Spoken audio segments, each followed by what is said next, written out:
So Unit 6 is going to focus on creating web page forms. And so this is going to be something pretty brand new to us. You've seen web page forms before, and most of you have filled them in. Anytime you buy something on Amazon and you're typing in your information, you're filling out some sort of form on a web page, but we haven't looked at them so far in this class. So it's going to be kind of a new take on the purpose of web pages. So today is just going to be an introduction to forms. We're just going to look at the basic vocabulary that we have related to forms, and then look at the different options that we have. So here are 4 learning targets for today. 1 is that you can identify the purpose and the components of a web page form. 2 is that you can identify and describe the 2 categories of input controls that are available. 3 is that you can identify and describe the different types of input controls and their different attributes. And then 4 is that you can look at a situation and really decide which of those input controls would be the best fit based on what you need in your form. So we're just going to start by getting a little bit of an introduction. And I just want to talk about the web pages that we've created so far. So far, every single web page that we've created has really been about getting information to the user. That's been this piece right here. We're getting information to the user. We're displaying it on a screen for them to read. And in this unit, it's going to be something a little bit different. Instead of getting information to the users, we're actually going to get information from them. So we're now going to have them give us information, and we're going to save that information and use it to fulfill what they'd like or their needs. So as I said before, it was about getting information to the user, and now our web page is going to get information from the user. So something to recall, and this is actually the web page that we'll be working through together. When we made that Bill Thomas Illustrations website, actually had an order form website that we displayed, and it was entirely text-based. The user would have to print it off. They'd have to write all of their answers down and then kind of like send it in. And this is a pretty inefficient process. We all know this, that writing down on a piece of paper and sending in a form is not as easy and as mistake-free as actually using a form on a web page that requires you to type in numbers for a phone number or requires you to click an option out of 3 different options. So that's what we're going to create throughout this chapter. Is we're going to basically take this order form that was entirely text-based where you could print it off, and we're actually going to make it interactive, and you're going to be able to allow a user to type their information or input their information directly on the web page. So this is what we had before. This is the order form that was displayed on that Bill Thomas Illustrations website, and this is where we're going to go. We are going to create something where the user can type their answers right in. They can click what they'd like. They've got a drop-down menu. They here have to click yes or no, it's required, and then they can click submit. So we're going from here to here, something that the user can fill in right online.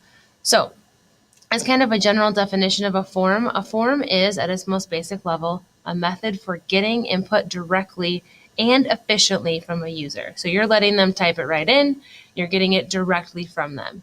It provides the user with a variety of ways to collect information that is needed. So forms do allow you to collect all different types of information very, very quickly. You'll see that as we go through, you can have text boxes where they type, or maybe you just want the user to actually click on the option so they don't misspell anything.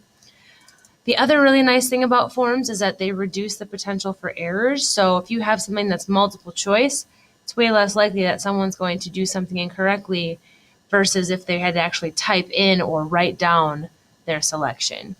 And then at the very, very end, this last bullet point about why forms are so nice is that the data is directly submitted once you click the submit button. So there's no chance that this might, get sent to an incorrect email, mailed to the wrong spot.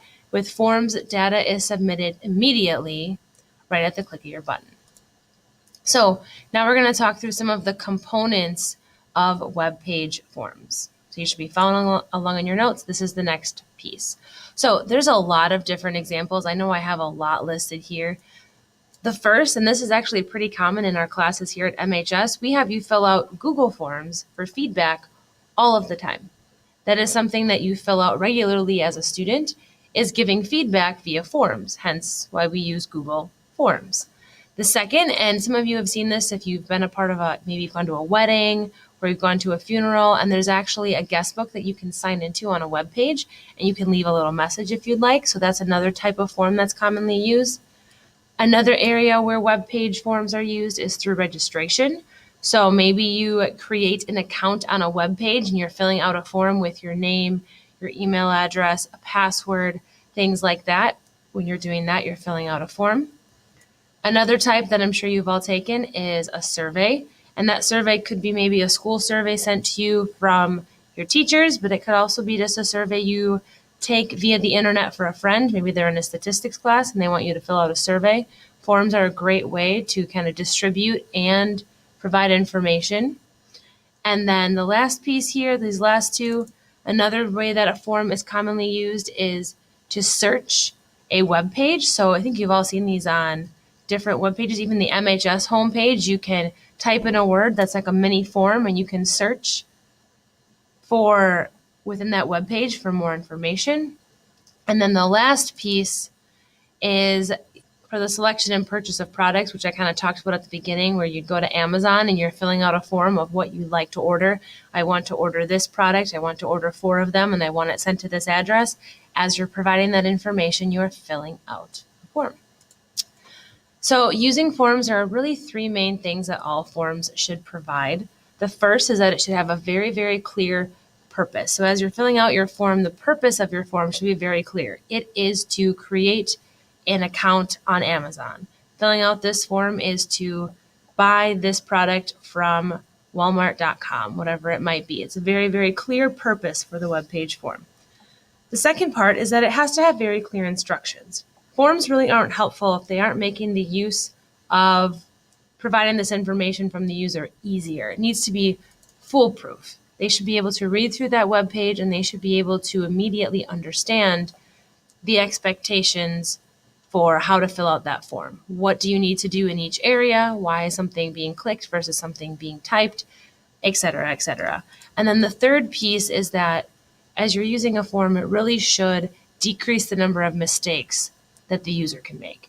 So, and in doing so, this form should also allow the user the opportunity to fix their mistakes before submitting the form. So as they fill out a form, this form, first of all, should help prevent them from making mistakes because it should be so easy to use. And then the second piece is that before they submit, they should be able to reread, look and fix any of their mistakes, and then click submit. So your forms that you create should have all 3 of these components.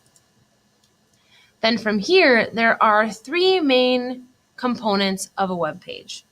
The first, and I'm going to kind of skip to the middle here, the first main component that every single form needs is the form tag, which I think is pretty self-explanatory to all of you. You need to have a form tag around everything you want on your form so that the browser knows that it's going to need to process the information inside those form tags.